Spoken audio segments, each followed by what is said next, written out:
দেশের ২৯৯টি আসনে জাতীয় সংসদ নির্বাচন হলেও সারা দেশের সাধারণের নজর থাকবে রাজনৈতিক হেভিওয়েটদের আসনগুলোতে, যেখানে লড়াই হচ্ছে প্রধান দুই জোটের প্রথম সারির রাজনৈতিক নেতাদের। সারা দেশের এমনই কিছু আসনের নির্বাচনী বিশ্লেষণ জানাচ্ছেন আরাফাত সিদ্দিকী।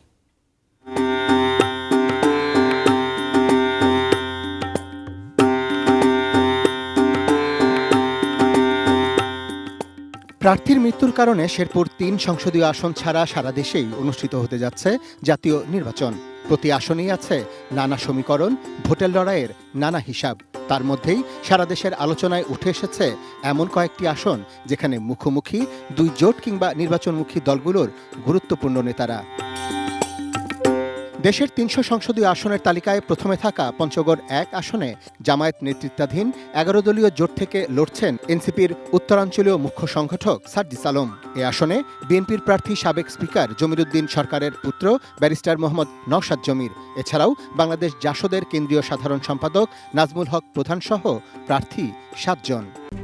RICL TMX, যুগের পর যুগ স্থাপনা থাকে মজবুত। ঠাকুরগাঁও ১ জেলার সদর আসনেও নজর রাখবেন সারা দেশের মানুষ, কেননা এখান থেকেই ধানের শীষ প্রতীক নিয়ে লড়ছেন প্রায় ১৪ বছর ধরে বিএনপির মহাসচিবের দায়িত্বে থাকা মির্জা ফখরুল ইসলাম আলমগীর। তাঁর বিপরীতে লড়ছেন জামায়াত ইসলামীর প্রার্থী ছাত্র শিবিরের সাবেক কেন্দ্রীয় সভাপতি দেলোয়ার হোসেন। এখানে ইসলামী আন্দোলনের প্রার্থী মোহাম্মদ খাদিমুল ইসলাম। রাজশাহীর হাই ভোল্টেজ লড়াই হবে মূলত সদর আসনে।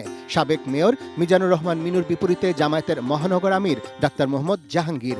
গোদাগাড়ী ও তানোয়ারা উপজেলা নিয়ে রাজশাহী ১ আসনে জামায়াতের কেন্দ্রীয় নায়েবে আমির মুজিবুর রহমানকে চ্যালেঞ্জ ছুড়ে দিয়েছেন বিএনপির শরীফুদ্দিন। বিএনপির ঘাঁটি বলে পরিচিত খুলনায় আবার কিছুটা দুশ্চিন্তায় দলটি। খুলনা ৫-এ বিএনপির প্রভাবশালী নেতা আলী আসগর লবির প্রতিদ্বন্দ্বী জামায়াতের কেন্দ্রীয় সেক্রেটারি জেনারেল মিয়া গোলাম পারোয়ার।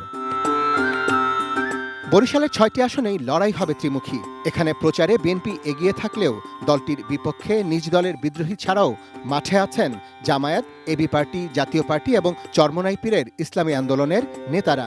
বরিশাল ৫ সদর আসনে বিএনপির প্রার্থী সাবেক মেয়র মুজিবুর রহমান সরোয়ার। চরমোনাই পীরের সম্মানে জামায়াত জোট প্রার্থী না দেয়ায় ধানের শীষের লড়াই হবে হাতপাখার প্রার্থী এবং ইসলামী আন্দোলনের সিনিয়র নায়েবে আমির মুফতি সৈয়দ মোহাম্মদ ফয়জুল করিমের সঙ্গে। এ আসনে আলোচনায় আছেন বাংলাদেশ সমাজতান্ত্রিক দলের প্রার্থী মনীষা চক্রবর্তী। ঢাকার ২০টি আসনের মধ্যে বারবারই আলোচনায় উঠে এসেছে মতিঝিল রমনা এলাকা নিয়ে গড়ে ওঠা ঢাকা ৮ সংসদীয় আসনটি।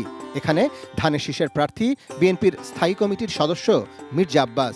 ১১ দলীয় জোটের পক্ষ থেকে লড়ছেন জাতীয় নাগরিক পার্টি এনসিপির মুখ্য সমন্বয়ক নাসির উদ্দিন পাটোয়ারি। জোটবদ্ধ রাজনীতির বাইরেও নেটিজেনদের কাছে আলোচনায় এ আসনের ১১ প্রার্থীর অন্যতম মডেল তারকা মেঘনা আলম। এ আসনে গণ অধিকার পরিষদের প্রার্থী তিনি। Arafat Siddiqui, ATN news, Dhaka.